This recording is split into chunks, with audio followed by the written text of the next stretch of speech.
እንዳልካቸው ዘነበ የተባለ ግለሰብ ከዚህ ቀደም በቤተክርስቲያናችን ላይ ፈጽሞታል ተብሎ በተጠረጠረበት ስም ማጥፋት በቅርቡ በፖሊስ ቁጥጥር ስር ውሎ ቃሉን ሰጥቶ በዋስትና መለቀቁንና በአቃቤ ሕግ በኩልም የወንጀል አቤቱታ ክስ ቀርቦ በሂደት ላይ እንደሚገኝ አሁን ደግሞ አቶ ጽጌ ስትወጣውና አቶ ሚስጥረ መዝገቡ ብለው የሚጠሩ ግለሰቦች በቅድስት ቤተክርስቲያናችን ስርዓተ እምነት ላይ በወንጀል የሚያስጠይቅ ድርጊት ፈጽመዋል በሚል ተጠርጥረው በሕግ ቁጥጥር ስር መዋላቸውን በኢትዮጵያ ኦርቶዶክስ ተዋሕዶ ቤተክርስቲያን የሕግ ባለሙያዎች አብይ ኮሚቴ አስታወቀ።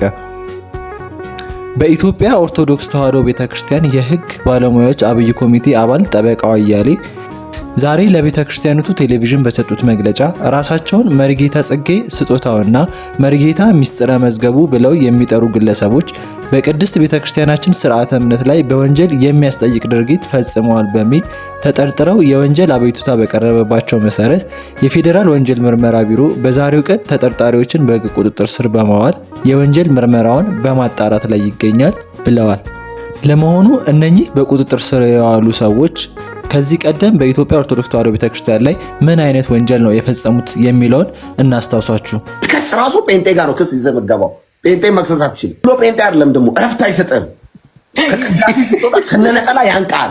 ኢየሱስ ነው የሚያድነው ይላል። እዚህ ይዞ ወላይታ ዲያቆን ሲያረጅ ጴንጤ ይሆናል። ችግሩ ጴንጤው በጣም ብዙ ነው። ደቡብ ነው ካልቸር ጭምር ነው ጴንጤነት ደቡብ ላይ። እንደገና ጴንጤነት ሃይማኖትም ጭምር ነው ደቡብ ላይ እና ሙሉ ለሙሉ ዶሚኔት አድርጎታል ጴንጤ። ስለዚህ ነጠላ ለብሰህ በሰላም ሀገር ደቡብ ላይ ብትንቀሳቀስ ጴንጤው ያስቆመና የዘላለም ሕይወት በኢየሱስ ነው የሚገኘው ይላል። በሱ ተበሳሽተህ እንዳትወረውርበት ድንጋይ ዶሚኔት አድርጓል ጴንጤው። በስልጣን ተዋረድ ብትሄድ ተክለ ሃይማኖት ነው የግራጣ ነው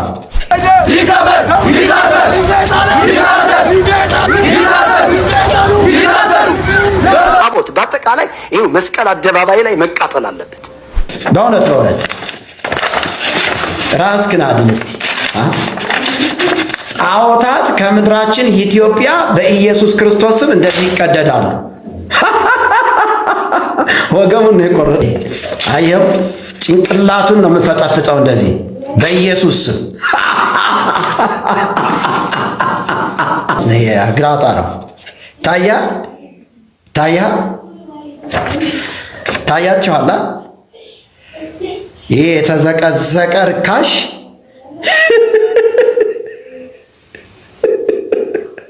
ይህንን ነው አንተ ብትቀበላል። ይኸውላችሁ በ21ኛው መቶ ክፍለ ዘመን ደግሞ ይህ ሰውዬ ነው ይህንን እውቅና የሰጠ ይህንን ሳያጠፋ ራሱ ጠፋ፣ አፈር ውስጥ ገባ። ይሄ ጳውሎስ ይሄ ክንፍ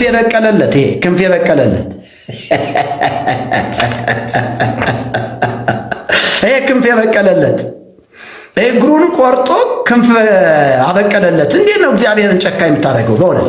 በእውነት ራስህን አድን እስቲ። ጣዖታት ከምድራችን ኢትዮጵያ በኢየሱስ ክርስቶስ ስም እንደዚህ ይቀደዳሉ። ወገቡን ነው የቆረጥኩት። የስኬትሽ ጠላት ወገቡ ተቆርጧል። አሜን በይ ዝም ብለሽ አማኝ ይሁንሽ ብቻ አማኝ ይሁን። የስኬታችሁ ጠላት እንዲህ ነው የሚቆረጥ ዘንድሮ። በእናንተ መካከል እንደዚህ የተጋረደ በእግዚአብሔርና በእናንተ መካከል የተጋረደ ጣዖት እንደዚህ ቀደድኩት በኢየሱስ።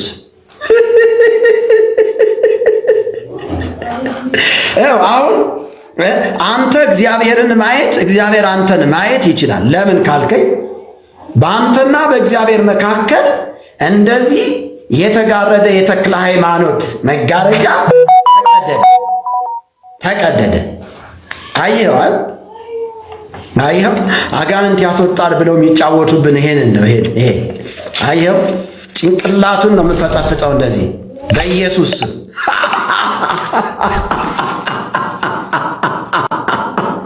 እዘባበትበታለሁ እኮ ነው የምልህ።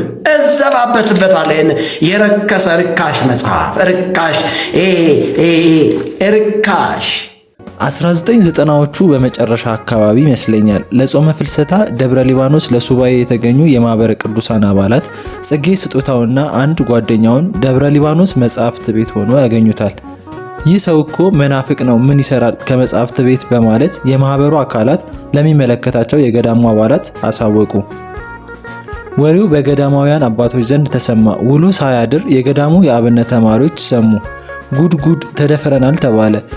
የገዳሙ አባቶችና የአብነት ተማሪዎች ሰውየውን ማየት እንፈልጋለን በማለት ወደ መጻሕፍት ቤት አመሩ። ጽጌንና ጓደኛዋን መጻሕፍት ቤት አገኟቸው። ይዘውም አባ ገብረ ማርያም የተባሉ ጸባቴው ፊት አቀረቧቸው። ጸባቴው ወደ ቢሮአቸው አስገብተው ካነጋገሯቸው በኋላ ነገ ጠዋት ገዳሙን ለቃችሁ እንድትወጡ በማለት አዘዟቸው። ይህንን የሰሙ የአብነት ተማሪዎች ለቀው ይውጡ በሚለው ብቻ አንስማማም አሉ። በዚህ ጉዳይ ግብ ግብ ተፈጠረ። ጸባቴውም ማንም እንዳይነካቸው በማለት የጥበቃ አካላትን በማስጠራት ጥበቃ ተደርጎላቸው ነገ በጠዋት እንዲሸኙ የሚል መመሪያ ለጥበቃዎቹ ተሰጣቸው። የጥበቃ አካላቱ ሊከለክሉን የሚችሉት በገዳሙ ክልል ውስጥ ነው፣ ጫገል ላይ ወጥተን ለምን አንጠብቃቸውም በማለት የገዳሙ የቅኔና የአቋቋም ተማሪዎች ከሌሊቱ 10 ሰዓት አካባቢ ጫገል በሚባል ቦታ ላይ መጠበቅ ጀመሩ። የጥበቃ አካላቱን ለመሸኘት ጫገል ድረስ ይዟቸው የመጡ ሲሆን እነ ጽጌ ስጦታውን የሚጠብቋቸው ተማሪዎቹ ጋር ጫገል ላይ ፊት ለፊት ተገናኙ። እናንተ በገዳሙ የተሰጣችሁን ተልእኮ ፈጽማችኋል፣ ከገዳሙ ውጪ ያለው ተልእኮ የኛ ነው በማለት ተማሪዎች የእነ ጽጌ ስጦታውን በመረከብ አፍንጫቸውንና ከንፈራቸውን እስከሚዛነፍ ድረስ የማሸት አገልግሎት በመስጠት እስከ አዶ ገነት ድረስ እንደሸኟቸው አስታውሳለሁ ይላል። አገልግሎቱን መስጠት ባልችልም የተማሪዎቹ አባል እንደነበርኩ ግን አልደብቅም ይላል ይሄ ወዳጃችን። ትንሽ ቆይቶ ባህታዊ ሰይጣን በደብረ ሊባኖስ ገዳም የሚል መጽሐፍ እንደጻፈ ሰምቻለሁ፣ የትዝታቸው መጽሐፍ መሆኑ ነው ሲል አንድ ከሳቸው ጋር በገዳሙ ሲማር የነበረ ወዳጃችን ነው በውስጥ መስመር የላከልን። ወላይታ ዲያቆን ሲያረጅ ጴንጤ ይሆናል። ጉድ ችግሩ ጴንጤው በጣም ብዙ ነው። ደቡብ ሼር አድርጉት፣ ደግሜላችኋለሁ። ይሄንን ቪዲዮ ሼር አድርጉት። በወላይታም በአርባ ምንጭም በሐዋሳም በመላው ደቡብ ላይ የምትገኙ ዲያቆናት በዚህ ልክ ናችሁ ወይ? ስታረጁ ጴንጤ ነው ወይ የምትሆኑት?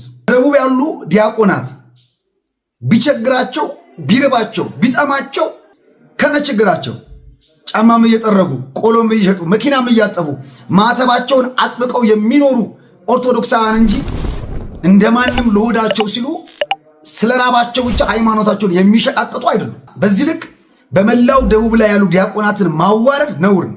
ስለራባቸው ብቻ ማተባቸውን የሚበጥሱ ዲያቆናት ወላይታ ውስጥ የሉም፣ ደቡብ ላይ አይኖሩም። ከነችግራቸው ከነፈተናቸው ማተባቸውን አጥብቀው የሚኖሩ ኦርቶዶክሳውያን ናቸው፣ ጀግኖች ናቸው። ሌላው ነገር ወንድማችን ግልጽ አድርጎ የነገረ ነገር ምንድነው?